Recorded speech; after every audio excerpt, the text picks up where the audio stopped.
You're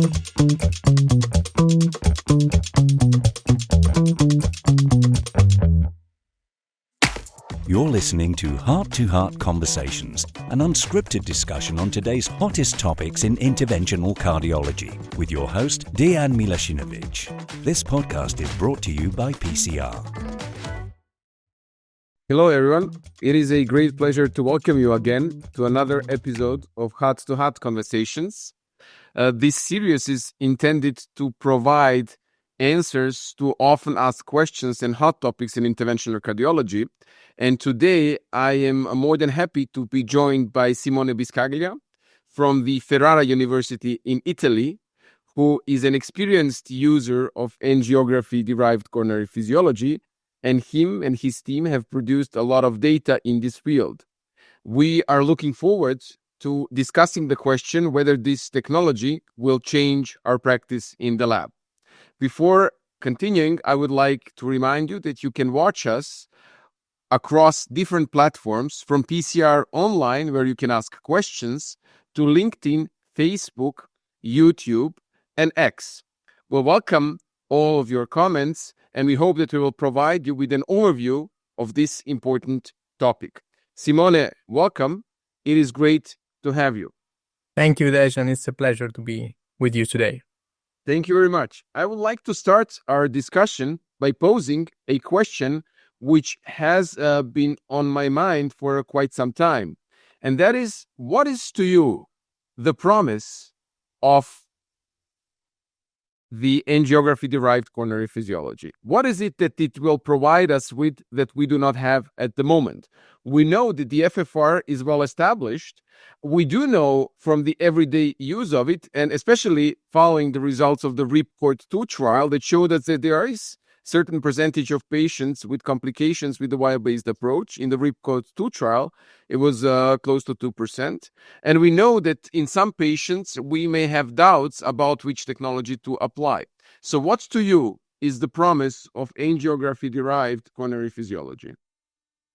Well, I think that the promise of the technology is to increase the penetration of physiology in the cath lab. So by reconstructing physiology based on angiography, the basic idea is to increase the number of patients in whom we are able to estimate and to measure physiology. And also to increase the penetration of physiology, especially in settings where in clinical practice it could be different, to open the wire, to induce hyperemia. So, for example, acute patient or non-culprit lesion stratification. So, again, the basic idea is to increase the penetration of physiology across different clinical and practical points. So you think in the cath lab of the future, we will be able, by just doing the coronary angio at any point of the procedure, whether as a diagnostic or throughout the procedure or at the end of the procedure, we will be able to immediately see the coronary physiology findings for that particular angiogram? Yeah, I think that's exactly the direction we are heading to. So the idea is that in a few years, most of the angiographic systems will have the integration of physiology and of reconstruction of physiology in the angiogram. So what we will have is basically an automatic estimation of physiology based on the angiography in most of the cases and most of the steps of the procedure. As, for example, now you may use an enhanced stent visualization system in some points of the procedure in order to help you guiding or deciding whether to post-dilate or not a stent. The idea could be the same for physiology, either for the stratification or the optimization of the PCI. So if the promise is to make physiology ubiquitous, to make it available in every cath lab at all times throughout the procedure, then we have three remaining segments which I would like to cover with you. And that is, if you could explain to us the principle of angiography-derived coronary physiology, because to many of our colleagues, this is not clear. Then we will talk about the evidence and the already existing practice applications from your experience, but also from some of the evidence that you and your group generated. So let us start with the principle. So can you tell us more about the principle of angiography-derived physiology? How does it work? So we always start from the angiography, and this is also a very practical point because a good angiography is the first step towards the possibility of having a good reconstruction of physiology in the vessel. So across different technologies, we may need 1, 2, or 3 different projection per vessel. So you have to know which are the projection for each vessel. For example, for the LAD, you may have a cranial view and the right cranial, and they have to be angulated, so at least 25 degrees of angulation between one and the second projection in case you need 2. And then once you have the angiography of the coronary that you want to evaluate, then what the system does is to perform first a 3-dimensional reconstruction of the vessel, so of the anatomy of the vessel. And then on top of the 3-dimensional reconstruction, and again, this is an important point because the reconstruction is based on the angiography, so the quality of the angiography is of paramount importance for the reconstruction of the flow. Then what happens is that the system estimates the flow within the 3-dimensional reconstruction of the vessel. Each system has its own way to do it, and what the output of this of this analysis is actually a longitudinal vessel analysis. So the estimation of the value of FFR across the vessel, but at the same time, the reconstruction of the flow across the different parts of the vessel. So an automatic pullback of the physiology of the vessel, and then based on the interpretation of the value that has the same cutoff of FFR, so 0.80 in terms of indicating PCI. On top of that, what you have is also the information about the pattern of coronary artery disease and the presence of focal gradient or diffuse disease across the vessel. Thank you for that. So I would like to reiterate, basically, based on what you just said, when you do angiography-derived estimation of FFR, you automatically generate an image that is based on angiographic image, and this new image tells you basically, or gives you, the longitudinal vessel analysis in terms of physiology. It gives you an estimation of the pressure gradient across the coronary artery tree, basically across the vessel of interest. This means that it is more than what the FFR value will give you unless you perform a pullback of a wire. So what the angio-derived methods give you is similar to a pullback of a wire-based technology, correct? Yeah, exactly. This is automatically generated. Once you perform the analysis, you will always end up with the value, that is the FFR value estimated, and a pullback. So the interpretation of the pattern of disease across the vessel that you are interrogating. So as you correctly said, in order to do that with the wire, you should perform your FFR or resting index or whatever, and then perform a pullback in order to have the same kind of information with the wire. Yes. Okay, great. So the longitudinal vessel analysis, the pattern of the disease, whether it's focal or diffuse, will help you plan the procedure and guide the procedure further. Now, to a more technical question, what variables that we generate are the ones which help us reconstruct and make this physiology or gradient at the end of the day? So we give contrast into the coronary tree. We generate a 2-dimensional image which can be reconstructed into a 3-dimensional image. We have aortic pressure as another variable which is measured. Everything else is either an assumption or a simulation. Can you tell us more? What does it mean to simulate fluid dynamics? And what is it that we assume up front so that help us generate the numbers that we get? QFR of 0.66, for example, for a lesion in mid-distal LAD. What are the variables that we really measure, and what variables are assumed and how? Yeah. So as you said, the first point is when you perform the angiography, you have to, for example, to start with nitro, because that is another very important point in order to have a good angiography and not to have the underestimation of the anatomy, because again, what you measure is the three-dimensional reconstruction of the vessel based on the angiography. So this is the first point. And in order to do that, as we said before, you may need 1, 2, or 3 different projections. And obviously, if you perform, the more projections you perform, the more accurate, I would say, would be the analysis in terms of three-dimensional reconstruction of the vessel. But then the other systems, in order to improve the reconstruction, reducing the number of projections, what they do is to estimate, for example, the impact of the side branches. So again, that is an imputation for some technologies and is measured from some other technologies. So the impact of the flow across the vessel can be measured also by estimating or measuring the impact of the side branches. That is another point. And then what you have also is that you make some of the technologies correct for the flow, for the actual flow of the vessel. That is basically, for example, for QFR is the Tini frame count. So the flow that we are all aware of when we perform coronary angiography. And basically, it is, I would say, a correction. It could change a little bit the value in terms of increasing or reducing the QFR or the angio-derived FFR value, depending on the flow at the level of the vessel. So, as you said, another parameter that can be measured in some of the technologies, not all of them, is the mean aortic pressure.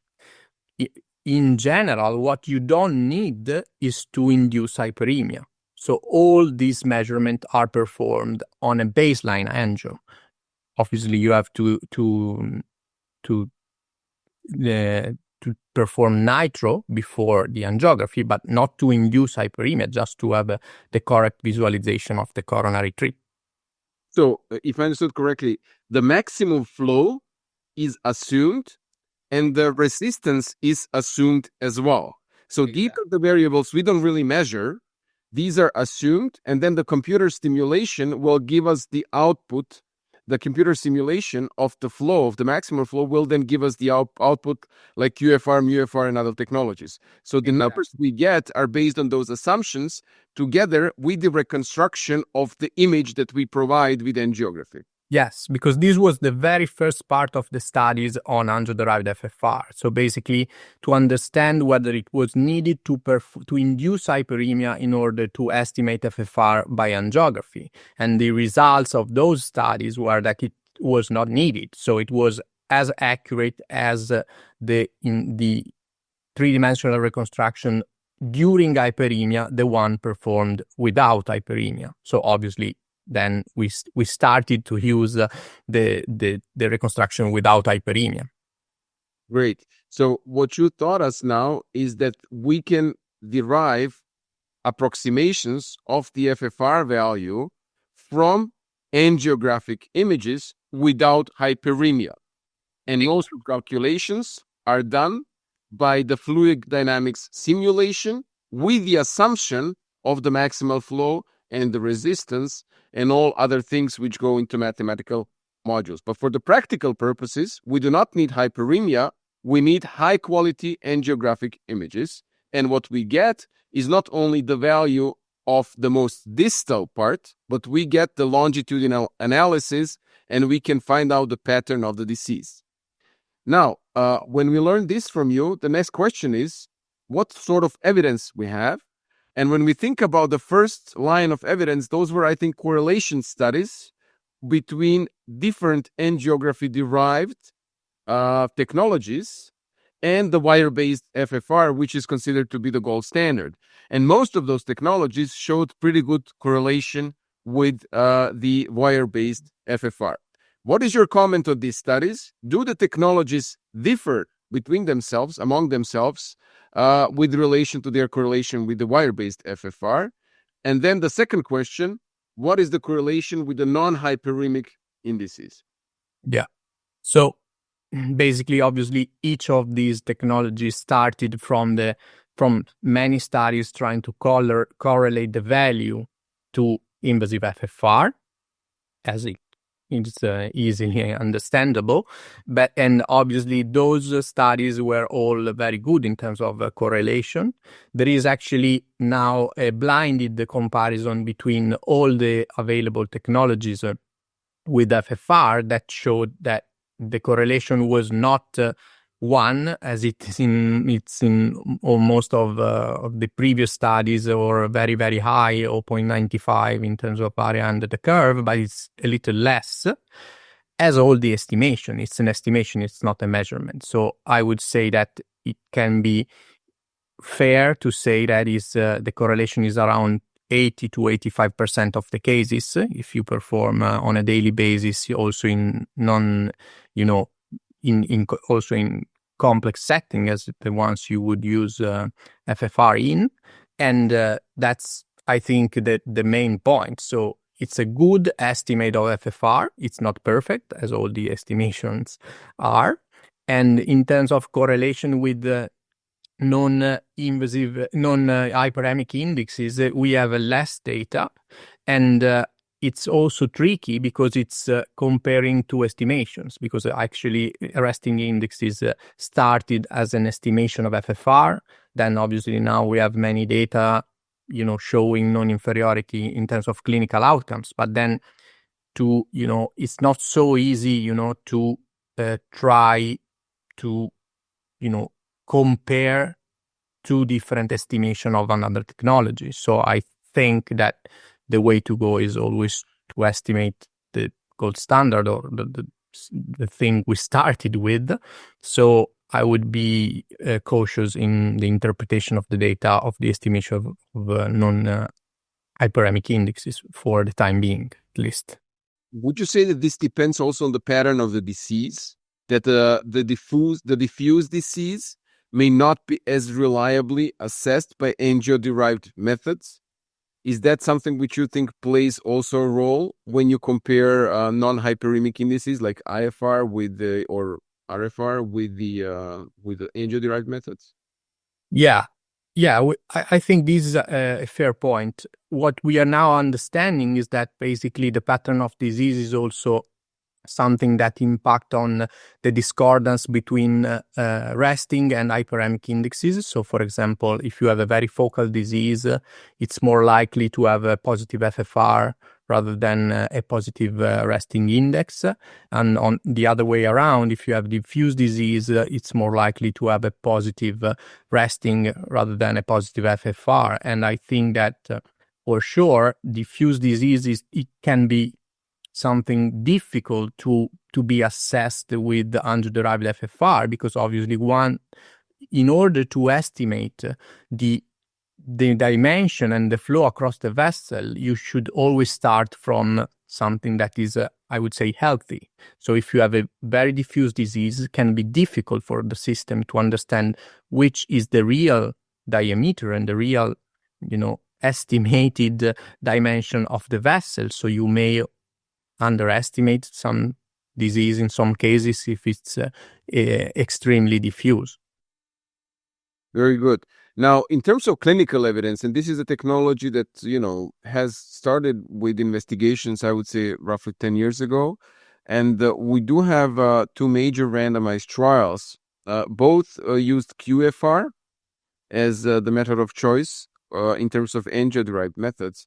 The Favor 3 China trial compared QFR guidance with angio alone, and QFR guidance was better than angio alone in terms of clinical outcomes during follow-up.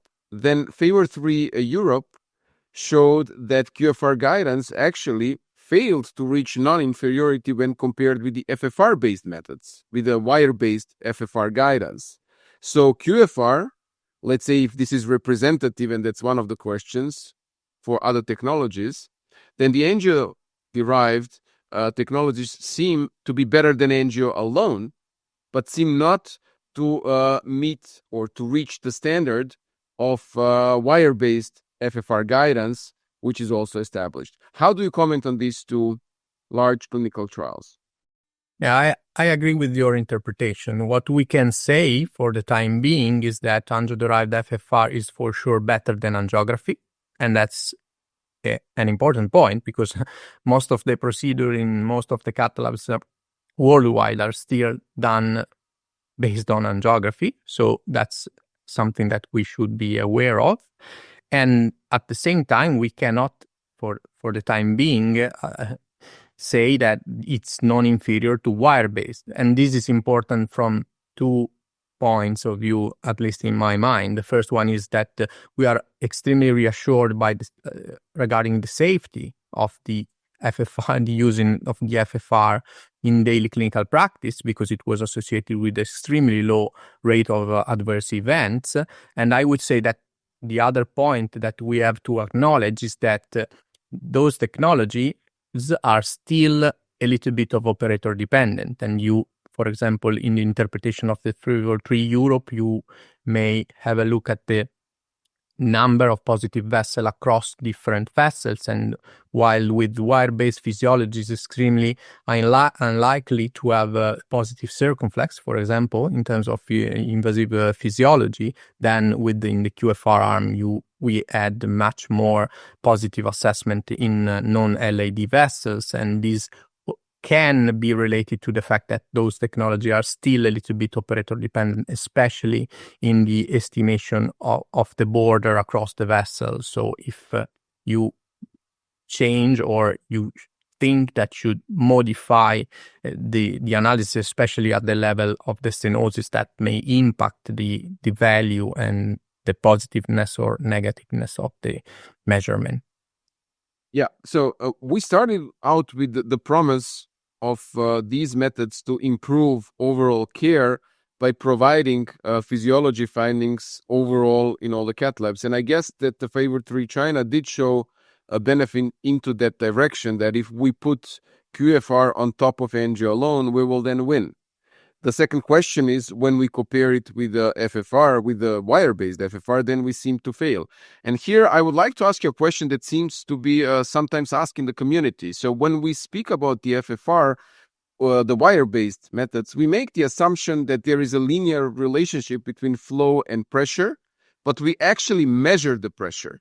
So our assumption is that under hyperemic conditions, there is this one assumption, and that is that there will be linearity of flow and pressure.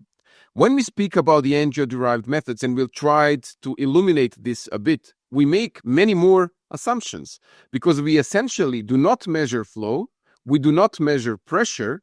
In many systems, we also do not need the aortic pressure measurement either. The only thing we have is manually generated or sometimes automatically generated coronary angiography image. And from there, we embark on a large set of assumptions made by computers and mathematicians to give us the output, which is similar to what we are used to, and that is the wire-based FFR. So how do you comment on this, that we actually, by increasing the number of assumptions, may not be as precise as with the FFR? And do you see a problem going in the future with that?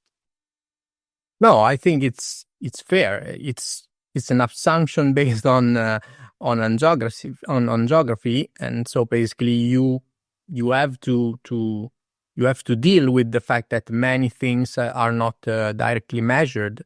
I think that what I said before is that you have an overall good correlation.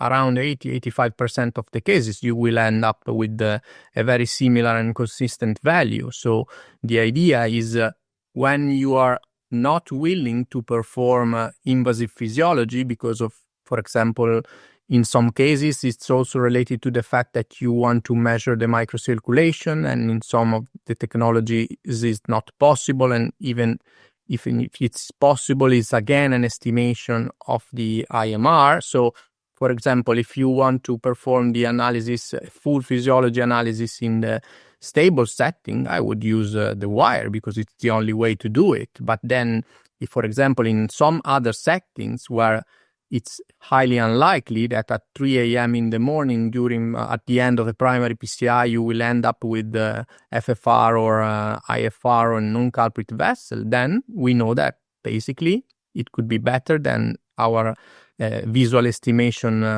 by angiography alone. So my idea is to implement something that can help you in some cases with what you are already doing in the cath lab and performing the best care for the patient. So yes, it's true that you have many assumptions, but as we said, we have shown by the studies that it's better than angiography for the time being. It's not non-inferior to FFR. We have many other randomized clinical trials on different platforms that are basically ongoing, and we will have the results in the next year, because we have the Fast 3 on the VFFR, we have the All Rise with the CutWork system. So we will see, probably in a couple of years, we will have at least 2 other randomized trials, and based on the results of those trials, we may end up with something more conclusive.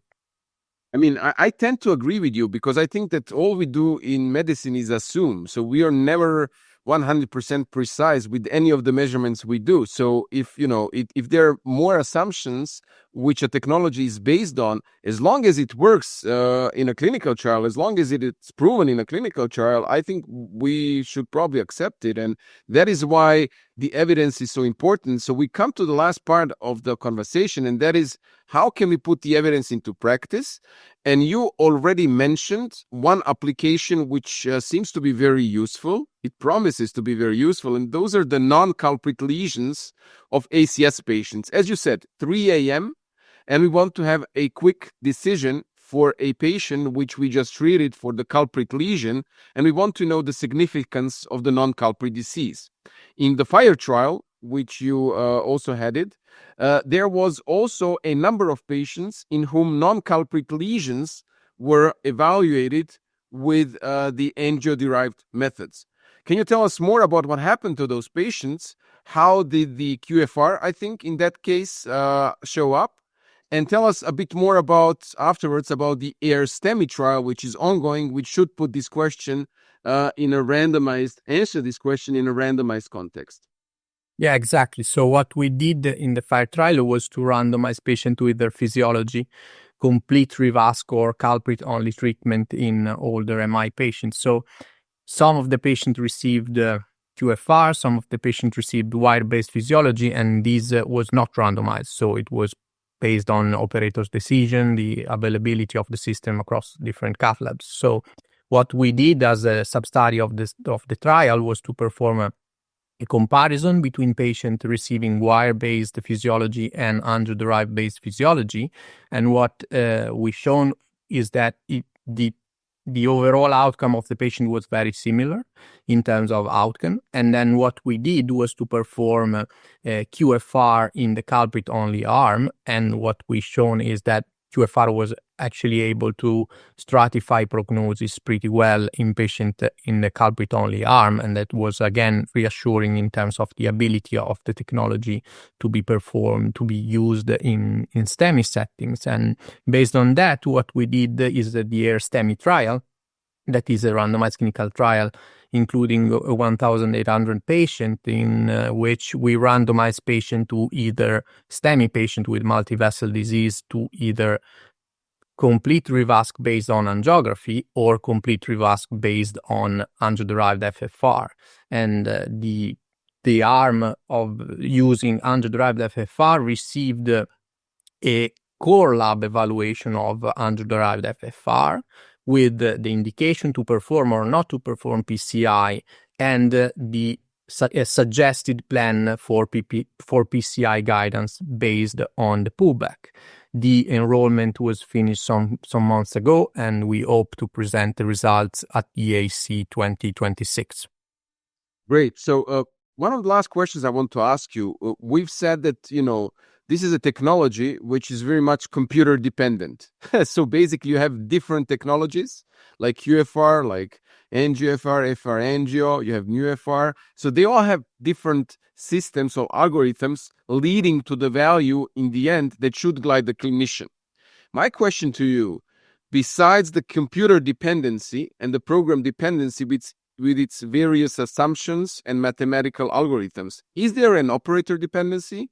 Should we, know how to use these technologies, and can our use of these technologies impact the values we get, which ultimately guide the procedure? Yes, because each technology, each tool has its own characteristics. For example, if you perform the analysis with mu-FR, so one projection, then you will have to tell the system a proximal normal and a distal normal value. So by moving those points, you will end up with different values. So it's important for you to understand the peculiarity of each technology that are related to the fact that, for example, mu-FR is based on one projection, Cathwork system is based on 3 projections. So they are all different, and the interaction with the operator is different across different platforms. All the system are tending to reduce, obviously, the operator dependency or the things that you have to do in order to interact with the system. But for the time being, there is still a little bit of it in each technology. So depending on the one that you have available in your lab, because it's unlikely to have all of them in all the labs, so you should stick to the one you have and try to understand which is the peculiarity of the system. Great. I would like to close with the final question, and that was the first question as well. Will these technologies change our practice? I hope so. I mean, I did the study in order to understand that, so I can't tell you right now, but in my mind, what I would love to do with this technology is, again, to stratify non-culprit lesion and to try to understand whether they can be useful in patients, for example, not receiving a pre-PCI CT in the stable setting. So in settings where you basically are not using physiology right now, and you may end up doing it in the next years. So increasing the use of physiology, this is what angio-derived can help us with in the first place. Thank you very much, Simone. It was a pleasure.